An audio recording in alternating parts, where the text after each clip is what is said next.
small brokerage firm. Right. So do you think there's like a way to modify antitrust laws to protect businesses from government influence? Well, I mean, first of all, I would just assume abolish the antitrust laws. But, you know, we don't need two wrongs to make a right. We just need to you know, the government has no power to bail companies out. I mean, what would have happened had the government let all the big banks fail is smaller brokerage firms like mine that didn't do anything wrong, that didn't make these bad decisions, we would have been in a position to expand, to hire some of the people that lost their jobs, and we would clean out, you know, the bad companies, and they would be replaced with better managed companies, and, you know, the market would function. But instead, the incompetent companies are being rewarded. And the money is coming from companies like me, right? We're being taxed to subsidize the mistakes that these larger companies made. And because the larger companies, you know, now have this too big to fail, this is all about mortgage moral hazard. Once the government deems an institution too big to fail, it's just going to get bigger and bigger and bigger. Because now everybody wants to do business with it. They don't loan money to Goldman Sachs. You don't worry, you're going to get your money back because they're too big to fail. It doesn't matter how much risk they're taking. If you loan money to them, you're going to get your money back. If somebody wants to loan money to my company, well, what if Peter doesn't pay me back? I'm not too big to fail. And so the government creates these problems. We need to get the government out of the market completely, but they're not doing it. The politicians refuse to do it. Look, why didn't we let General Motors go bankrupt? Why didn't we let Chrysler go bankrupt? You know. And it's interesting that the government tries to go back to the 1979 bailout of Chrysler as an example of a success. They'll say, look, we bailed Chrysler out in 1979, and we got, you know, I say, exactly. Look at the mess you made. They're bankrupt again. You know, why didn't you let them go under then? They might have restructured. They wouldn't have been bankrupt again, and maybe General Motors would have restructured. Maybe General Motors' labor union wouldn't have demanded all this, and management wouldn't have caved in if they knew that there was a bankruptcy. In fact, I'm sure that what the government just did with Chrysler and General Motors pretty much assures that Ford is going to go bankrupt. I mean, maybe they wouldn't have, but they will now for sure. Because how are they not? In fact, the Ford unions just turned down all the concessions they were asked to make. And what is Ford going to say? Well, if you don't agree to this, we're going to go bankrupt. Who cares? Because if Ford goes bankrupt, the union members know that their contracts, the government's going to take it over and make sure they all keep getting paid. So, you know, the government needs to get out of this completely. One more question. All right, last question.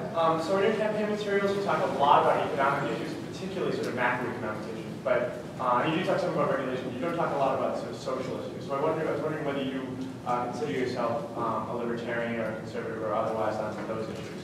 Yeah, I mean, on the social issues, yeah. I mean, my outlook is that, you know, individuals should be, you know, free, you know, and the government should not interfere in the market. The way, you know, individuals, you know, trade with one another, with, you know, employee relationships, with contracts, that these are all private matters that are best left to individuals to negotiate among themselves without the government trying to interfere with that practice, with things, whether it's minimum wage laws or all these different things where the government tries to come in and interfere with our rights to contract, or the way I run my business, where they're regulating, they're requiring I have to do this or I can't do that. So I don't want the government to interfere with commerce and business, only to the extent that my business might impose an externality, whether it's a pollution or something like that. And they should not interfere with individuals in their relationships with one another, in the personal decisions and the choices that they make in their lives, so long as those choices don't negatively impact somebody else. So, you know, if I get some kind of thrill out of, you know, kicking the shit out of people, I just can't go running around doing it.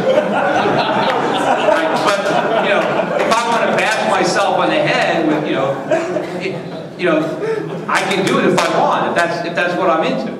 So, you know, so on the social issues, I'm, you know, just, you know, I want the government to stay out of things. You know, whether it's you know, whether I'm going to put a seatbelt on, whether I'm going to put a helmet on, you know, whether I'm going to you know, smoke marijuana, whether I'm going to terminate a pregnancy. These are all individual choices that I should be able to make on my own, and the government shouldn't be telling me what I can do and what I can't do.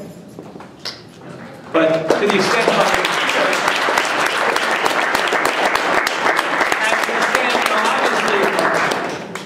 if I want to drink alcohol and go to sleep in my bed, that's fine. If I want to drink alcohol and drive a car, that's a problem, because now I'm risking the lives of other people. So you can draw a line between the type of behavior that you can do. You can't say, well, because it's okay for somebody to smoke pot at home. Does that mean that a pilot can smoke pot while he's flying an airplane? Absolutely not, because it's a different situation where he's putting in jeopardy other people's lives. But if I want to put in jeopardy my own life, then that's my own business.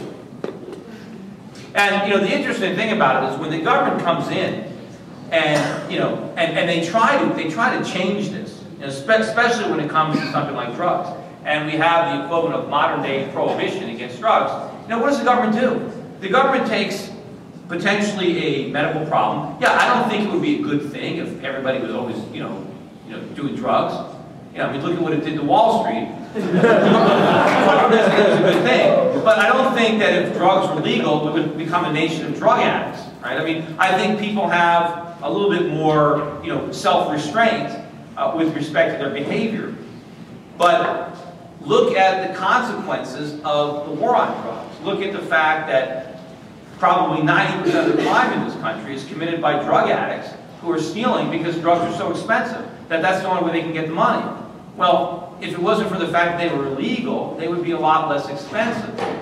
And maybe if drugs were available by prescription through a doctor, as opposed to, from a pusher, if you had to go to a doctor and explain to the doctor, why you wanted to be a heroin addict, maybe the doctor can try to talk you out of it and try to show you, you really want to start doing heroin because you have to come here every week, you have to get a shot, and it's going to screw up your life, That would be better than the pusher telling him how great it is and trying to hook you on it so he can create customers. So, there's a lot of problems. Look at all the money. Look at how we've corrupted. Look at the problems going on in Latin America because of the drug trade. There's so many problems that we have created. And if you look at does anybody know where drug use is its most rampant? Anyone know? In prisons, right? The government can't even control drug use in a prison. How are they going to do it, out in the real world where supposedly we have rights? We're free. So we have to keep surrendering all these rights. And, so yeah, there might be some extra problems if we legalize some of these drugs. Yes, maybe there'd be more addicts. Maybe there wouldn't be. But I know one thing, there'd be a lot less crime, and we wouldn't be spending all this money. We tried it with alcohol. It was the exact same thing. We made alcohol illegal because we thought it was bad. And then at least we're able to see immediately the fact that organized crime was created from prohibition. And, when alcohol ended, the next place they went was narcotics. And then they went to gambling and other things. But we created that. But I'm not going to run on that issue. For one reason, I think I would be very scared to run on that issue. Because I think if anybody in the drug business actually thought that I could actually get drugs legalized, they'd kill me. Because the people who most want drugs illegal are the drug dealers. Because that's where all their profits come from. Because they are illegal. Anyway, was that the end?